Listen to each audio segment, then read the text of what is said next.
Hey guys, welcome back to Arry the Stag, TR Tony out and about on a bit of a wet and windy Friday. I hope you're all very well wherever you are. Yeah, I've just thought about something basically. It's the Triumph Stag hood mechanism, the convertible hood.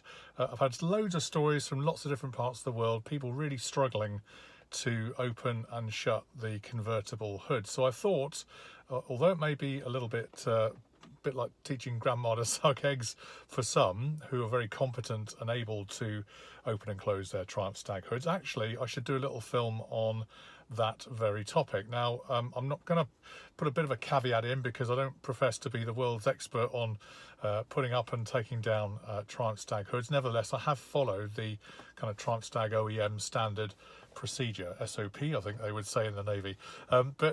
Yeah, I just thought I'd do this really for everybody's benefit. I know one or two of us have struggled, really just to show you some of the things to watch for, some of the pitfalls, some of the best techniques you can use to make sure that the hood goes down and back up again in one piece and is undamaged more than anything. And so let's go and have a look, and I'll talk you through the whole procedure. Okay, so looking at this beautiful carmine red with biscuit interior Triumph Stag that we're looking after for a friend, and I'll be going back to him very shortly. Just wanted to navigate around some of the key elements of the Triumph Stag convertible hood, and if we start to head over to the car, get a little bit closer to it just to show you a few things around the vehicle. First thing I want to show you really is in the kind of top of the windscreen, you've got the two levers. They're chrome levers at the top of the screen here, one on this side and then one on the other side, and obviously when it comes to it you'll be wanting to pull these over, but don't do those just yet because there is a operation procedure which is actually listed on the driver's side sun visor for those that need to know. So this side's obviously got a mirror, but on the driver's side it's got the instructions. First thing you've got to do is to look for this silver lever to the near side of the rear seat. Give it a pull until you hear it click, and by doing that you will have released the plunger at the back of the convertible hood itself. So you can see here, there's the plunger, it's released that and comes up nicely away from the rear deck, which is great. Now the secret is to engage those little pins you can see there in those clips that rotate, spring-loaded clips, such that they're locked off on both sides. So that's the left-hand side one done, and now the off-side one, same thing again. I'm just going to push that back so you can see it now lock off. Do make sure that you pull out your hood material because sometimes they can get caught in there and then damage them. But I think you can see there that's nicely locked off. There are some aftermarket replacements of those available from a number of resellers, and some say that they're pretty useful to have on board. But you can see now the rear hood is locked away, and the front is still attached to the front of the car instantly. Now go back to your silver lever and give it another tug. It's a two-stage lever this, and now what you'll have done is release the tonneau or the rear decking away from the body itself, and you can see the little pins there that held it in place whilst it was there, and the various cables leading to the mechanisms. So now you have a bin into which to put your lovely Triumph Stag convertible hood. Now we go back to the front, and on this particular car, if I can get the right hand, we'll find the chrome lever and pull it that way, such that you can begin to see sky now between the two. It's got a little locking pin in it, and that's all great. We'll go to the driver's side and you'll see hopefully the instructions in just a second when I pull the sun visor down. Yep, there they go, there's the instructions, and there you go, same on this side. And now we have effectively released the roof from the body of the car, so the hood is now free. Now the art form is to release it from the front rail, pull it back smartly and steadily, noting that the Velcro will release as you do that, and with a bit of fiddling and a bit of jiggling and pokering, you can see that it's gradually, like a pram hood, folding back into that bin hole that I showed you just now. As you're folding it down, be careful, make sure that you're tucking away the material in a nice orderly way. Don't force it, just do it nice and gently, And as I say, it's really important to have it locked off like I showed you earlier, so it then will go into that bin in a nice orderly way. Sometimes it takes a bit of fiddling, but keep with it. It may take a few minutes, but just gently pulling it over the back of the seat such that the whole frame is now dropping into that bin behind the rear seat of the Stag, and just flattening that down even further, you can see that now it's almost ready to have the lid of the tonneau closed over it. Just go around to this side again and just making sure those are tucked away. So that's looking pretty neat, and that's great. And now we want to make sure that the tonneau shuts over the top. So this can be a bit fiddly. Sometimes they go straight away, sometimes they don't. You give it a good shove there, as you can see, and that usually locks it off, as it has done there.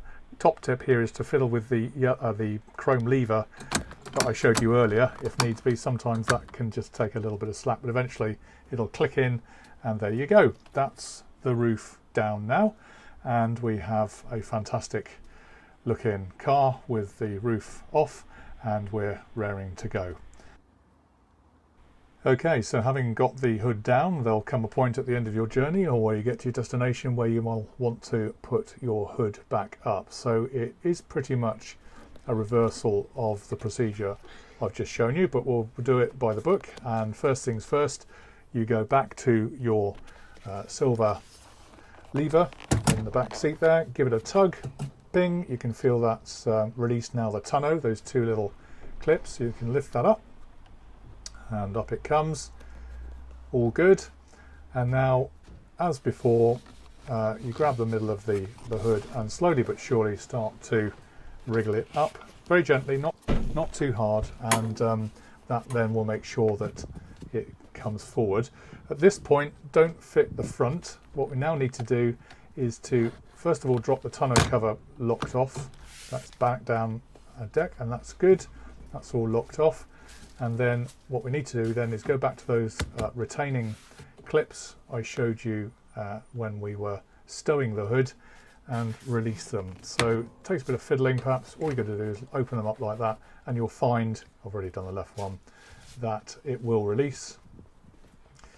Maybe it's locked off again. I just need to release that again, and a bit of jiggly pokery, you'll find it comes free. There you go. So that's good. As I say, not an exact science. Okay, so you've got your rear bar now over the plunger hole, ready to be locked back in. And before we lock that in, what you now need to do is go to the front of the car, and very carefully, you'll see the two pins there, the chrome levers I was showing you earlier. Make sure that they are actually aligned with the hole. So the hole has actually got a little peg cut out in it, and you can just see it there. That's looking good, and you need to align that peg with the gap on the top of the hood there. So that is all sensible. Then I normally stand on the driver's footwell and then just push it down from up top. That locks in, and then you pull the lever back to lock it all off. So that peg is now locked in nicely, which is great. So that's that side done. On this car, it's best to start off with the driver's side first, and now head over to the left-hand side, or the near side, and we're going to do exactly the same thing again and make sure that that is all sorted. So again, as before, you can see daylight there for now. Just need to waggle around the lever to make sure that it is in line with the gap in the hood rail, which I've talked you through just now, and then we're going to whack it down and lock it off again. So there you go, that's the front done. That's great. And now all that remains is for you to get to the back of the car again. You remember we left the rear bar loose. Now the plunger's in place, and smartly it says in the instructions, I'll give it a little CPR hit, twice down, boom, that's now locked and loaded. And there you go, that's how you take off your Triumph Stag hood and how you put it back on again afterwards to make it all nice and tickety-boo. Happy days. So there you go, that's how you do it. As I say, I'm not the world's authority on this. I'm sure people will have their own ways and methods of improving how I've just shown you to do it, but that works for us, that little procedure, and I'm sure it will help others remove the myth of what can be quite a tricky job on these convertibles and not exactly that easy, but there you go. Alright guys, so I hope that was valuable and useful. As I say again, I'm not the world's expert on this, but I have followed the standard operating procedure as far as I possibly can. I know there's loads of pitfalls, mechanisms that need replacing in time, that kind of thing, and various people selling various things to help you along that route. I think that's actually a very good thing, and no doubt we'll get quite a few bits of feedback from around the world on how to do it, how not to do it, how best to do it. But that's really good. I did do a kind of quick internet search, and there's not too much out there online. Given we've got thousands and thousands of stags out there on the road worldwide, I just thought it'd be useful to share the joy and the passion and maybe some of the frustration, because they're never perfect, these things, and hopefully that's helped. All right guys, so thank you for watching. As ever, please feel free to like, share and subscribe. There will be a video at the end. I'll link in at the end. You can either press a button to subscribe or watch another film which I'll load up, which will be relevant as well. And yeah, I wish you a great week, and thanks for watching once again, and we'll see you online on Arry the Stag very soon. Cheers for now guys, all the best, bye.